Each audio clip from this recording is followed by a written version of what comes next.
La Chine mène une opération spectaculaire, apprivoiser le désert en le rasant volontairement. Des centaines de bulldozers et niveleuses avancent en formation, aplanissant d'immenses dunes. Pourquoi ? Parce que plus une dune est haute, plus le vent peut facilement en emporter le sable.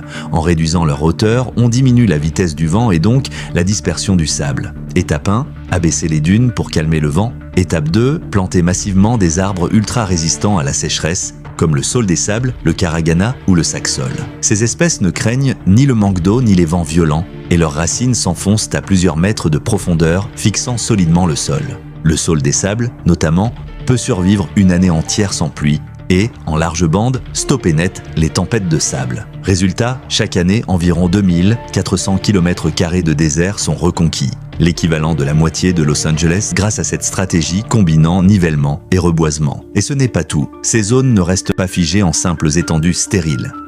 La Chine mène une opération spectaculaire, apprivoiser le désert en le rasant volontairement. Des centaines de bulldozers et niveleuses avancent en formation, aplanissant d'immenses dunes. Pourquoi ? Parce que plus une dune est haute, plus le vent peut facilement en emporter le sable. En réduisant leur hauteur, on diminue la vitesse du vent et donc la dispersion du sable. Étape 1, abaisser les dunes pour calmer le vent. Étape 2, planter massivement des arbres ultra résistants à la sécheresse, comme le saule des sables, le caragana ou le sacsol. Ces espèces ne craignent ni le manque d'eau ni les vents violents, et leurs racines s'enfoncent à plusieurs mètres de profondeur, fixant solidement le sol.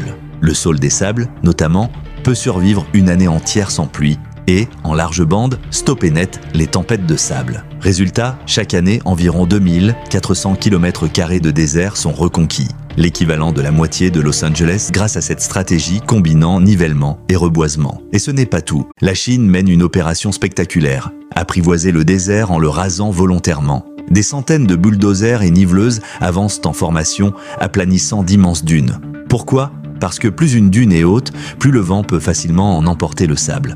En réduisant leur hauteur, on diminue la vitesse du vent et donc la dispersion du sable. Étape 1, abaisser les dunes pour calmer le vent. Étape 2, planter massivement des arbres ultra résistants à la sécheresse, comme le saule des sables, le caragana ou le sacsol. Ces espèces ne craignent ni le manque d'eau ni les vents violents, et leurs racines s'enfoncent à plusieurs mètres de profondeur, fixant solidement le sol. Le saule des sables, notamment, peut survivre une année entière sans pluie, et, en large bande, stopper net les tempêtes de sable. Résultat, chaque année, environ 2400 km² de désert sont reconquis, l'équivalent de la moitié de Los Angeles grâce à cette stratégie combinant nivellement et